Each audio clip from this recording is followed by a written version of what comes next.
बच्चों, आज हम देखेंगे एनसीईआरटी क्लास 8th की हिंदी की पूरक पाठ्य पुस्तक जिसका नाम है भारत की खोज। और इस पुस्तक को लिखा है पंडित जवाहरलाल नेहरू जी ने। आज हम देखेंगे इस पुस्तक का चौथा पाठ जिसका शीर्षक है युगों का दौर। और इस पाठ के अंतर्गत भी बहुत सारे छोटे छोटे शीर्षक दिए गए हैं, जिनमें से आज हम पहला शीर्षक करेंगे जो कुछ इस तरह से है, गुप्त शासन में राष्ट्रीयता और साम्राज्यवाद। और ये जो शीर्षक है ये भी अपने आप में काफी लंबा शीर्षक है। अगर इसका एक वीडियो में बनाऊं तो ये काफी लंबा हो जाएगा, इसीलिए इस शीर्षक को भी मैंने 2 भागों में बांटा है और आज हम इस शीर्षक का पहला भाग पढ़ने जा रहे हैं। तो आइए शुरू करते हैं आज का ये वीडियो।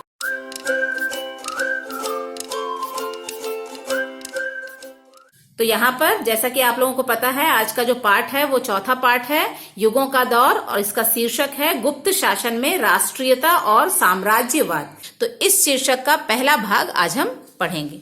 इसके अंतर्गत बताया गया है मौर्य शासन की समाप्ति और भारत का नया रूप। अब धीरे धीरे मौर्य शासन, जिसकी शुरुआत या जिसकी स्थापना चंद्रगुप्त मौर्य और चाणक्य ने मिलकर की थी, वो भी समाप्ति की तरफ अग्रसर था। वो भी धीरे धीरे समाप्त हो रहा था और भारत का एक नया ही रूप हमें देखने को मिल रहा था। वो भारत का नया रूप क्या था, आइए देखते हैं। मौर्य शासन समाप्त, लगभग समाप्त हो चुका था मौर्य शासन। शंगु वंश का आरंभ। इसी तरह से मौर्य शासन की समाप्ति के बाद एक नया वंश शंगु वंश का प्रारंभ या आरंभ हो चुका था, लेकिन इसका जो शासन क्षेत्र था वो बहुत छोटा था। मौर्य साम्राज्य की तरह यह भारत के अधिकांश भागों में और पश्चिम उत्तर के बहुत एक बड़े क्षेत्र में फैला हुआ नहीं था। ये इसका शासन क्षेत्र काफी छोटा था। इसके बाद दक्षिण में बड़े राज्यों का फैलाव। यहाँ पर दक्षिण क्षेत्र से भी काफी सारे विदेशी जातियों का प्रवेश हो रहा था और वो भी अपने राज्यों को फैला रहे थे। वो भी अपना शासन का जो क्षेत्र था उसे धीरे धीरे बढ़ा रहे थे। उत्तर में काबुल से पंजाब तक भारतीय यूनानी का फैलाव, और इधर दक्षिण में कुछ विदेशी जो जातियां थी वो अपने राज्यों को फैला रही थी। उसी तरह से उत्तर में भी काबुल और पंजाब तक भारतीय यूनानी का फैलाव हो रहा था। भारतीय यूनानी हम उन्हें कहते हैं जो कि यूनान से विदेशी हमलावर की तरह हमारे देश में उन्होंने प्रवेश किया, लेकिन यहाँ की संस्कृति, यहाँ की चेतना से वो इतने प्रभावित हुए कि उन्होंने हिंदू धर्म और बौद्ध धर्म को अपना लिया। और ये जो एक नई जाति उभर कर सामने आई उसे हम भारतीय यूनानी कहते हैं। आगे है भारतीय यूनानी, जिसे कि इंग्लिश में इंडो ग्रीक भी कहा जाता है, को बख्तरी के नाम से भी जाना जाता है। भारतीय यूनानियों को बख्तरी के नाम से भी जाना जाता है और यहाँ के राजा का नाम मेनांडर था और बख्तरी के जो राजा थे उनका नाम मेनांडर था। मेनांडर के बारे में और भी बहुत सारी जानकारी इस शीर्षक के अंतर्गत दी गई है। आइए हम देखते हैं। मेनांडर का हमला और बौद्ध धर्म। यहाँ पर मेनांडर जो था वो भी अपना शासन क्षेत्र बढ़ाना चाहता था और इसी उद्देश्य को लेते हुए उसने बहुत सारे राज्यों में हमला करना शुरू कर दिया। लेकिन इन हमलों का क्या परिणाम आया, आइए देखते हैं। मेनांडर का पाटलिपुत्र पर हमला। इसने सबसे पहले पाटलिपुत्र पर चढ़ाई कर दी, वहां पर उन्होंने युद्ध किया, लेकिन इस युद्ध में मेनांडर पराजित हुआ। लेकिन यहाँ पर इस युद्ध में मेनांडर जो है वो हार गया। आगे है मेनांडर पर भारतीय चेतना और वातावरण का प्रभाव। लेकिन जैसा कि मैंने पहले ही बताया है, जो ये विदेशी आक्रमणकारी थे यहाँ हमलावर के रूप में आए थे, उसी तरह से मेनांडर ने भी जब यहाँ पर हमला किया, हारने के बाद भी वो भारतीय चेतना और भारतीय वातावरण से इतना ज्यादा प्रभावित हुआ कि उसका परिणाम यह हुआ कि उसने बौद्ध धर्म को अपना लिया। यहाँ का जो बौद्ध धर्म था उसे उसने अपना लिया। मेनांडर राजा मिलिंद के नाम से प्रसिद्ध हुआ और बाद में मेनांडर राजा जो है उसी का नाम मिलिंद पड़ा और मिलिंद नाम से वो यहाँ पर प्रसिद्ध हुआ। इसके बाद है बौद्ध धर्म के उपदेशों में एक संत के रूप में प्रसिद्धि मिली और उसका इतना अधिक हृदय परिवर्तन हुआ, उसने अपने आप को इतना बदल लिया कि बौद्ध धर्म के अंतर्गत जो उपदेश दिए जाते थे उन उपदेशों में भी राजा मिलिंद को एक संत के रूप में प्रस्तुत किया जाता था और इसी तरह से एक संत के रूप में उन्हें यहाँ पर प्रसिद्धि भी मिलने लगी। आगे है भारतीय यूनानी संस्कृति का मेल। अब यहाँ पर यूनानी जो कि विदेशों से हमारे देश में आए थे वो यहाँ के वातावरण से प्रभावित होकर उन्होंने यहाँ के धर्मों को अपनाना शुरू कर दिया, तो एक नई तरह की जाति उभर कर सामने आई, उसे कहा जाता है भारतीय यूनानी। यहाँ पर लोगों का लोगों से मेल तो हुआ ही, साथ में संस्कृतियों का भी मेल होता चला गया। अफगानिस्तान और सरहद में गांधार क्षेत्र के मिलने से यूनानी बौद्ध कला का जन्म हुआ। तो यहाँ पर जब अफगानिस्तान और सरहद का मतलब होता है बॉर्डर में बसे हुए गांधार क्षेत्र के लोग जब आपस में मिलने लगे, तो इससे यूनानी बौद्ध कला का जन्म हुआ। यूनानी बौद्ध कला का मतलब है बौद्ध के समय में या बौद्ध से जुड़ी हुई जो प्रतिमाएं बनाई जाती थी, उससे संबंधित जो मंदिरों का निर्माण होता था, उसमें हम यूनानी कला का भी समावेश देख सकते हैं। इसीलिए इसे यूनानी बौद्ध कला कहा गया है। तो इस तरह की एक नई कला का जन्म हुआ। तो आइए आगे देखते हैं इसके बारे में क्या बताया गया है। अब यहाँ पर ये सारी जो घटनाएं थी, ये हजारों हजार साल पहले घटित हुई थी। ये हमें कैसे पता चलता है कि हजारों वर्ष पहले यूनान के जो लोग थे वो हमारे देश में आए थे और उन्होंने यहाँ पर हिंदू धर्म और बौद्ध धर्म को अपना लिया। इन सारी बातों की जानकारी हमें मिलती है भारत के मध्य प्रदेश में सांची के पास बेस नगर में। मध्य प्रदेश में एक शहर है जिसका नाम सांची है। सांची के पास ही एक दूसरी जगह है जिसका नाम बेस नगर है। वहां से हमें कुछ प्रमाण मिले हैं। वो किस तरह के प्रमाण हैं? ग्रेनाइट पत्थर की एक लाट। ग्रेनाइट पत्थर एक इस तरह का बहुत ही चिकना और चमकदार पत्थर होता है, उसकी एक लाट मिली है। लाट का मतलब होता है पिलर या स्तंभ। तो वहां पर एक स्तंभ बनाया हुआ मिला है। उस स्तंभ को, उसका नाम है हेलियोदो स्तंभ के नाम से वो प्रसिद्ध है। उसका नाम भी रखा गया है हेलियोदो, और ये हेलियोदो जो है एक यूनानी शब्द है। हेलियोदो नाम से यह स्तंभ जो है वो प्रसिद्ध है।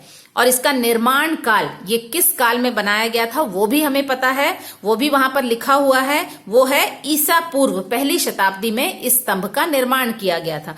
और उस स्तंभ में खोद कर लिखी हुई बहुत सारी बातें लिखित तौर पे हमें मिली हैं। तो ये सारे प्रमाण हैं जो हमें बताते हैं कि हजारों वर्ष पहले यूनान और जो भारत के जो लोग थे उनका आपस में मिलना हुआ था और उन्होंने भारत से प्रभावित होकर यहाँ के धर्म को भी अपनाया और यहीं के वो होकर रह गए।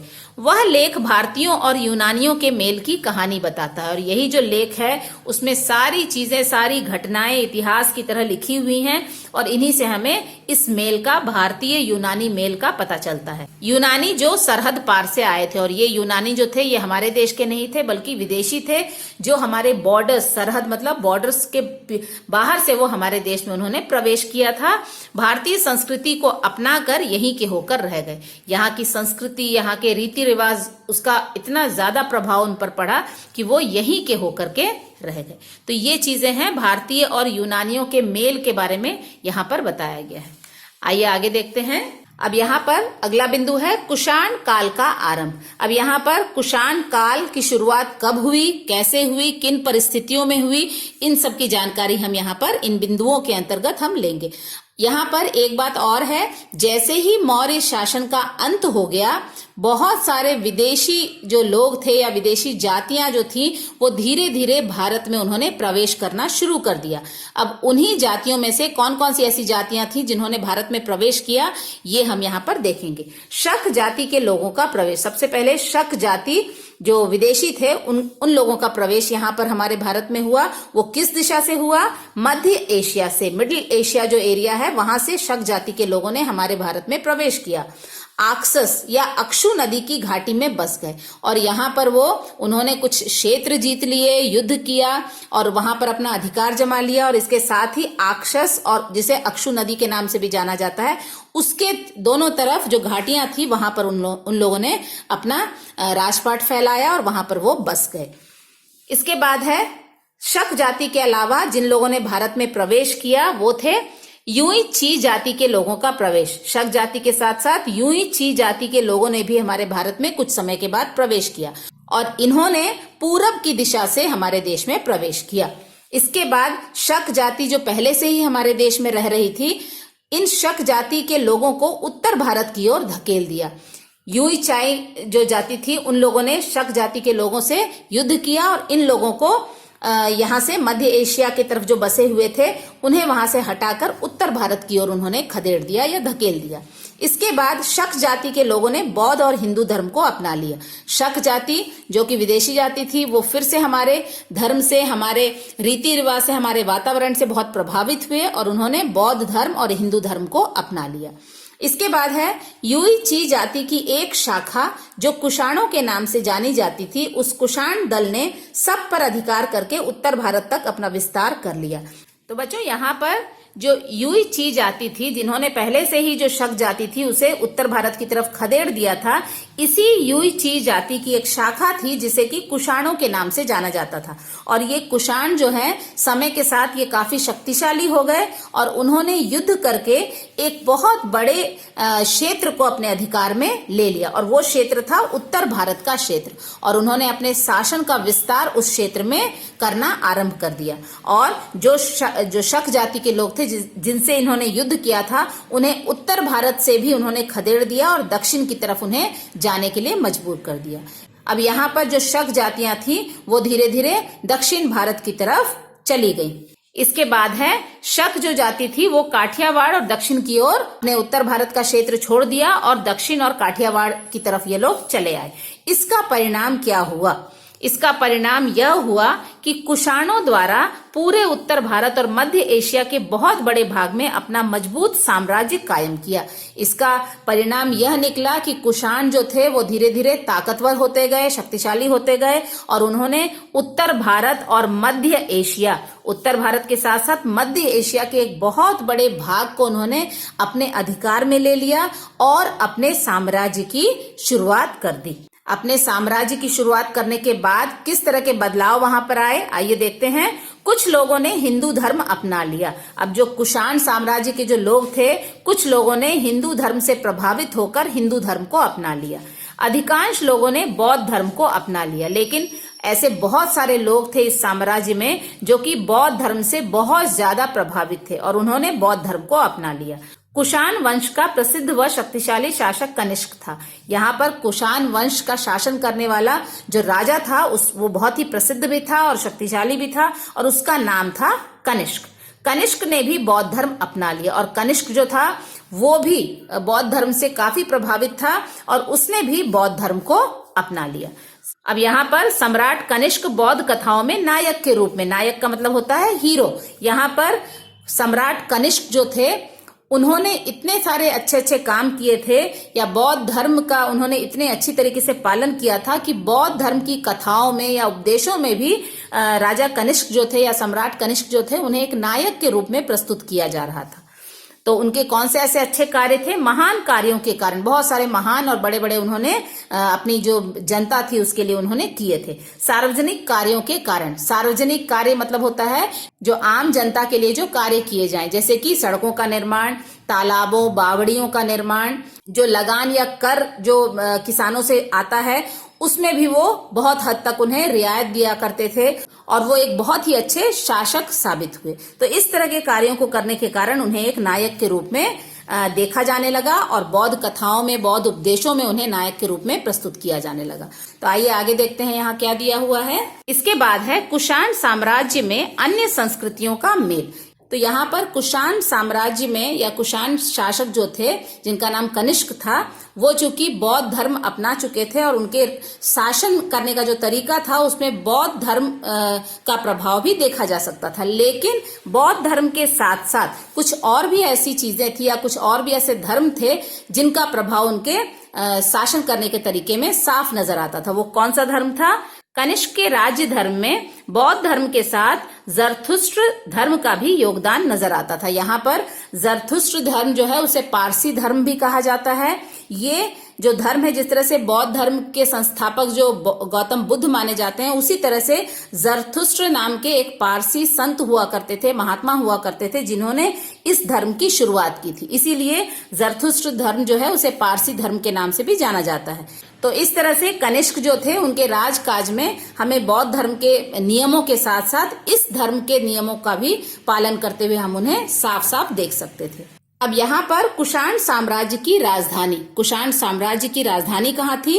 आधुनिक पेशावर के निकट थी। आधुनिक पेशावर, आज जिसे हम पेशावर के नाम से जानते हैं और जो पाकिस्तान के क्षेत्र में पड़ता है, उसी के निकट कोई जगह थी जिसे कि कुषाण साम्राज्य की राजधानी माना जाता था। और इसी के पास तक्षशिला का पुराना विश्वविद्यालय भी निकट था। यहीं पर पास में ही तक्षशिला का जो विश्वविद्यालय है वो भी वहां पर पास में ही था। इसके बाद है तक्षशिला अलग अलग राष्ट्रों से आने वाले लोगों के मिलने का स्थान था। तक्षशिला विश्वविद्यालय इतना प्रसिद्ध विश्वविद्यालय था कि वहां पर विश्व के अलग अलग देशों से विद्यार्थी जो है वो पढ़ने आया करते थे। विद्यार्थियों के साथ साथ अलग अलग राष्ट्रों से आने वाले लोगों के मिलने का स्थान भी वो बन गया था। अलग अलग देशों से लोग वहां आते थे और एक दूसरे से मिलते थे। अब यहाँ पर किनसे किनकी मुलाकात होती थी, आइए हम देखते हैं। भारतीयों की मुलाकात होती थी, भारतीय लोग वहां पर थे, उनकी मुलाकात अलग अलग देशों से आने वाले लोगों से होती थी। वो लोग जो है वो किन देशों से आते थे इसके बारे में बताया गया है। सीदियनों, यहाँ जो सीदियन जो जगह का नाम है वहां से सीदियन लोग आया करते थे। ईरानियों, ईरान से आने वाले लोगों से भारतीयों की मुलाकात होती थी। तुर्कों, तुर्क से जो लोग आते थे उनसे मुलाकात होती थी। चीनियों, चाइना या चीन से जो लोग आते थे उनसे भी भारतीयों की मुलाकात होती थी। और यूईचियों, ये जो यूनान से आने वाले जो विदेशी हमलावर थे वो फिर बाद में भारतीयों से मिलने के ध्येय से तक्षशिला आया करते थे और इनसे भी भारतीयों की मुलाकात होती थी। साथ में बाख्तरी, और ये भी यूनान के ही लोग थे, इनसे भी भारतीय लोग इस तक्षशिला विश्वविद्यालय में मिलते थे।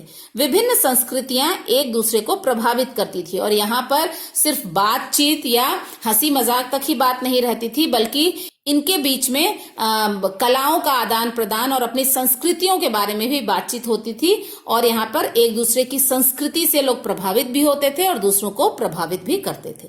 तो इस तरह से यहाँ पर कुषाण साम्राज्य जो है उसके बारे में ये सारी जानकारी बताई गई है। आगे है विभिन्न संस्कृतियों के मेलजोल का परिणाम। भारतीयों का अलग अलग देश के लोगों से मिलने जुलने का जो ये सिलसिला था, इसका क्या परिणाम हुआ, इसका क्या रिजल्ट आया?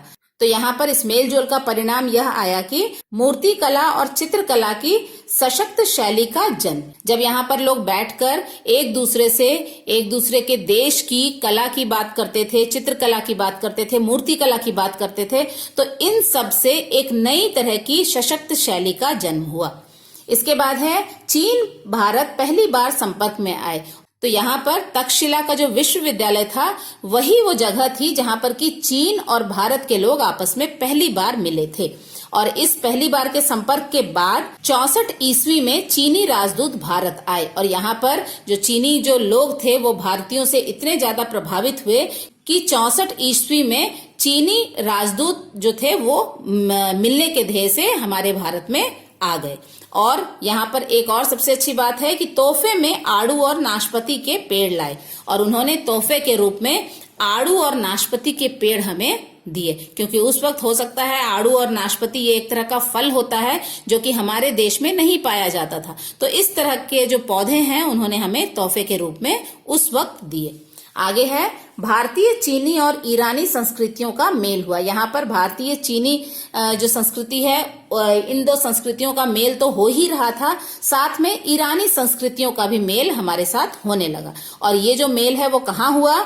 गोबी रेगिस्तान के किनारे। तो यहाँ पर गोबी रेगिस्तान के किनारे दो जगहों का नाम यहाँ पर बताया गया है, तुर्फान और कूचा। यही वह जगह थी जहाँ पर कि भारतीय, चीनी और ईरानी लोग जो हैं वो आपस में मिले और सिर्फ उनका ही मेल नहीं हुआ बल्कि उनकी संस्कृतियों का, उनकी कलाओं का भी मेल धीरे धीरे होने लगा। तो बच्चों आगे है बौद्ध धर्म का दो संप्रदायों में बंट जाना। अब जैसा कि हमें पता है कि समय समय पर भारत में बहुत सारे विदेशी जातियों ने आक्रमण किया और आकर के वो यहाँ रहने लगे, यहाँ के लोगों से घुल मिल गए।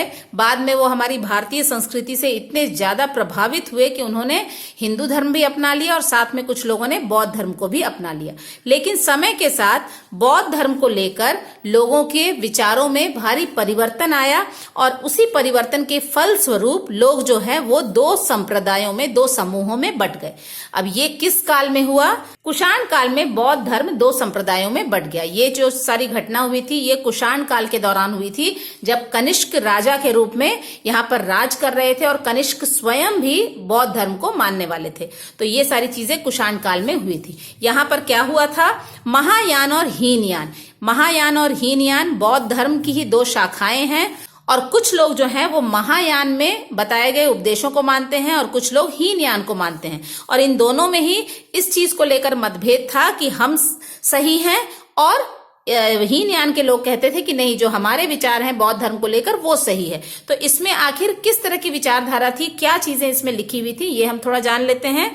महायान में गौतम बुद्ध को भगवान का एक अवतार माना गया था। अवतार का मतलब है भगवान मनुष्य के रूप में जब धरती पर जन्म लेते हैं तो उन्हें भगवान का अवतार कहते हैं। तो यहाँ पर महायान में गौतम बुद्ध को भगवान का एक अवतार माना गया था, और इस चीज की भी पूरी स्वीकृति दी गई थी, इस चीज को भी पूरी तरह से मान्यता दी गई थी कि हम गौतम बुद्ध की प्रतिमा को मंदिरों में स्थापित कर सकते हैं, उनके नाम से मंदिर बना सकते हैं, उनकी पूजा अर्चना कर सकते हैं। इन सारी बातों को यहाँ पर मान्यता दी गई थी। लेकिन वहीं पर हीनयान में जो लोगों का मानना था वो कहते थे कि गौतम बुद्ध जो है वो आम इंसान की तरह है, एक साधारण मनुष्य है, और उनकी मूर्ति बनाकर उनकी पूजा करना या उनके नाम के मंदिर बनाना ये सारी चीजें नहीं होनी चाहिए। इन सब के वो बिल्कुल विरोधी थे। तो ये जो दो विचारधाराओं के लोग थे ये आपस में टकरा रहे थे, और इसी के फलस्वरूप, इसी के कारण मतभेद उठने लगे, तरह तरह के डिस्प्यूट्स पैदा होने लगे, तरह तरह की लड़ाइयां होने लगी,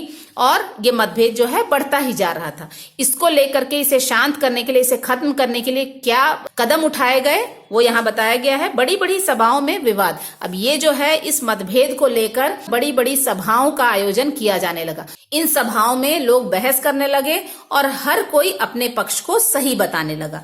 बहस में देश के प्रतिनिधि भाग लेते, और यहाँ पर यह नहीं था कि इन सभाओं में सिर्फ आम जनता जो है या इन धर्मों को मानने वाले लोग ही यहाँ पर शामिल हो रहे थे, बल्कि देश के जो बड़े बड़े प्रतिनिधि थे, बड़े बड़े सम्मानित लोग थे, वो लोग भी इन सभाओं में शामिल हो रहे थे, इसका हिस्सा बन रहे थे। आगे है महान व्यक्तित्व नागार्जुन का योगदान। अब इसी बहस के दौरान, इन्हीं सभाओं के दौरान और इस सारे मतभेदों के दौरान एक ऐसे महान व्यक्तित्व उभर करके सामने आए जिनका नाम था नागार्जुन, और उनका बहुत बड़ा योगदान है इन मतभेदों को खत्म करने में। ऐसा माना जाता है कि नागार्जुन जो थे वो ईसा की पहली शताब्दी में यहाँ रहते थे और यहाँ जन्मे थे। बौद्ध धर्म और भारतीय दर्शन के विद्वान, और ये जो नागार्जुन थे उन्हें बौद्ध धर्म की भी पूरी जानकारी थी और साथ में भारतीय दर्शन को भी वो बहुत भलीभांति समझते थे। तो इन्हें दोनों ही धर्मों का अच्छा ज्ञान था। नागार्जुन के कारण भारत में महायान की विजय हुई, और वो नागार्जुन ही थे जिन्होंने अपनी कोशिशों से भारत में महायान जो है उसकी शुरुआत की, और यहाँ पर लोग बौद्ध धर्म की ये जो महायान शाखा है उसे मानने लगे। इसके बाद आइए देखते हैं, तो इस तरह से बौद्ध धर्म में जो दो भागों में लोग बटे हुए थे उसका इस तरह से निराकरण हुआ। भारत में महायान को माना जाने लगा। लोग जो है बौद्ध धर्म की महायान शाखा को ही मानने लगे और इसी का अनुसरण वो करने लगे। आइए आगे देखते हैं। आगे है महायान के सिद्धांतों का प्रचार चीन में हुआ। यहाँ पर भारत के अलावा एक और जो देश था जो कि महायान में लिखे हुए विचारों को मानता था वो था चीन। भारत के साथ साथ चीन में भी महायान के सिद्धांतों का बहुत ही प्रचार प्रसार हुआ। दूसरी ओर हीनयान को मानने वाले देश हैं श्रीलंका और बर्मा, जिसे कि हम म्यांमार के नाम से भी जानते हैं। तो यहाँ पर महायान भारत और चीन में प्रचारित हुआ, वहीं दूसरी ओर हीनयान को मानने वाले जो देश थे वो थे श्रीलंका और बर्मा। पुराने समय में इसे बर्मा के नाम से जाना जाता था, आज हम इसे म्यांमार के नाम से जानते हैं। कुषाणों का भारतीयकरण। अब जो कुषाण वंश जो थे, कुषाण साम्राज्य के जो लोग थे, वो किस तरह से भारतीय जो परंपरा थी, संस्कृति थी, उसे किस तरह से वो अपना रहे थे और भारतीयता की तरफ बढ़ रहे थे, वो हम आगे देखते हैं। भारतीय संस्कृति के संरक्षक। अब यहाँ पर कुषाण जो कि एक विदेशी थे, यहाँ पर एक हमलावर के रूप में आए थे। उन्होंने किस तरह से भारतीय संस्कृति, यहाँ की चेतना को अपना लिया और बाद में वो यहाँ की संस्कृति के संरक्षक भी बन गए। संरक्षक मतलब रक्षा करने वाला। यहाँ की संस्कृति उन्हें इतनी पसंद आई, उस संस्कृति को उन्होंने अपनाया और साथ में उसे अपनी आने वाली पीढ़ी तक भी पहुंचाया। आगे है कुषाण शासन के खिलाफ राष्ट्रीय विरोध भी हो रहा था। वहीं दूसरी तरफ कुषाण शासन जो था उसके खिलाफ धीरे धीरे देश में विरोध भी देखा जा रहा था। कुछ लोग ऐसे थे जो कि कुषाण शासन के खिलाफ खड़े हो रहे थे। भारत में आने वाली नई नई जातियों का कुषाणों द्वारा विरोध। अब यहाँ पर जब कुषाण शासन यहाँ पर भारत में बहुत ही बड़े क्षेत्र में अधिकार करके अपना साम्राज्य चला रहा था, उस समय भी भारत में बाहर से विदेशी जातियां लगातार भारत में प्रवेश कर रही थी, लेकिन इन विदेशी जातियों का कुषाणों द्वारा घोर विरोध किया जा रहा था। वो उन्हें अंदर प्रवेश करने नहीं दे रही थी, उनसे समय समय पर वो युद्ध करती और उन्हें यहाँ से खदेड़ देती। आगे है एक अन्य चंद्रगुप्त नाम के ही महान शासक ने हमलावरों को मार भगाया, और वहीं पर इसी दौरान एक अन्य शासक का नाम उभर कर सामने आया जिनका नाम था चंद्रगुप्त। यहाँ पर मौर्य साम्राज्य के जो शासक थे उनका नाम भी चंद्रगुप्त था, लेकिन वहां पर चंद्रगुप्त और चाणक्य के मेल जोल से उन्होंने मौर्य साम्राज्य की स्थापना की थी। लेकिन यहाँ पर ये जो चंद्रगुप्त है ये दूसरे चंद्रगुप्त हैं, इन्होंने गुप्त साम्राज्य की स्थापना की थी। तो यहाँ पर चंद्रगुप्त भी एक शक्तिशाली राजा के रूप में, शासक के रूप में उभर कर सामने आए, और इन्होंने भी जो बाहर से आने वाले जो हमलावर थे उन्होंने मार करके यहाँ से भारत से भगा दिया। आगे है शक्तिशाली और विशाल गुप्त साम्राज्य की शुरुआत की, और इस तरह से ये एक शक्तिशाली राजा के रूप में उभर कर सामने आए, और समय के साथ इन्होंने एक बहुत ही बड़े साम्राज्य जिसे कि गुप्त साम्राज्य के नाम से जाना जाता है उसकी उन्होंने शुरुआत की थी। और ये कब हुई थी गुप्त साम्राज्य की शुरुआत? इस प्रकार ईस्वी 320 में गुप्त साम्राज्य आरंभ हुआ, और यहाँ पर ईस्वी 320 में गुप्त साम्राज्य जो है वो पूरी तरह से शुरू हो चुका था, जिसे शुरू करने वाले थे चंद्रगुप्त, और उनके संरक्षण में ये जो साम्राज्य है वो आरंभ हो चुका था। आइए आगे देखते हैं।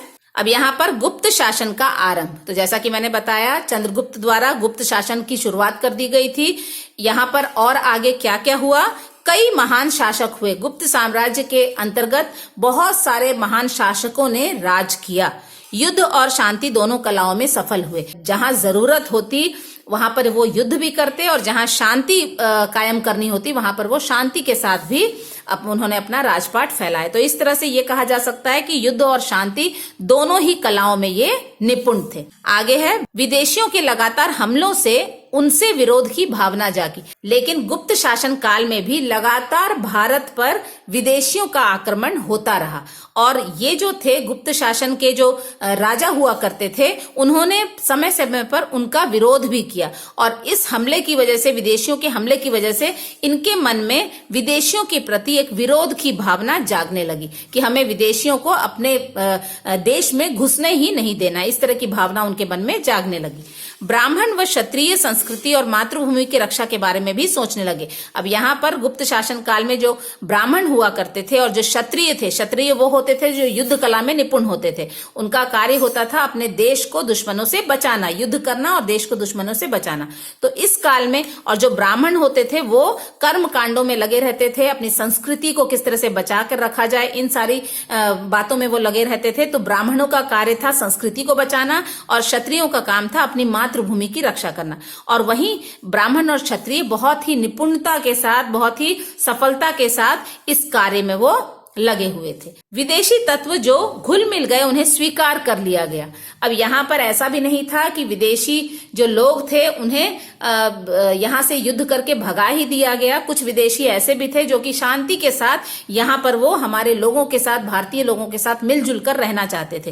उन लोगों का खुले दिल से स्वागत किया गया और उन्हें यहाँ पर स्थान दिया गया। आगे है, नए आने वाले विदेशियों को प्रबल विरोध का सामना करना पड़ा, लेकिन इसके बाद भी जो लगातार विदेशियों का भारत में आना होता रहा, उन विदेशियों का जमकर इन्होंने विरोध किया। उन्हें भारत में कोई स्थान नहीं दिया गया, बल्कि उनका विरोध किया गया, उनसे युद्ध किया गया और उन्हें यहाँ से भगा दिया गया। इसके बाद है, ब्राह्मण आदर्शों के आधार पर सजातीय कायम करने की कोशिश की गई। यहाँ पर जो ब्राह्मण वर्ग था वो अपने संस्कृति को लेकर, अपने जात पात को लेकर वो बहुत ही सजग थे और बहुत ही सतर्क भी थे।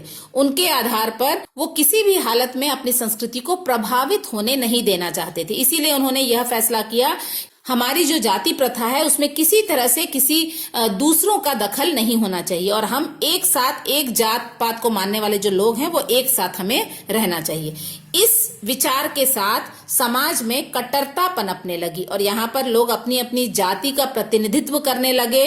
अपने जात पात के जो लोग थे उन्हें ही वो समर्थन करते और इस तरह की मानसिकता के साथ हम समाज में कट्टरता का भाव हम देख सकते थे और कट्टरता धीरे धीरे पनपने लगी।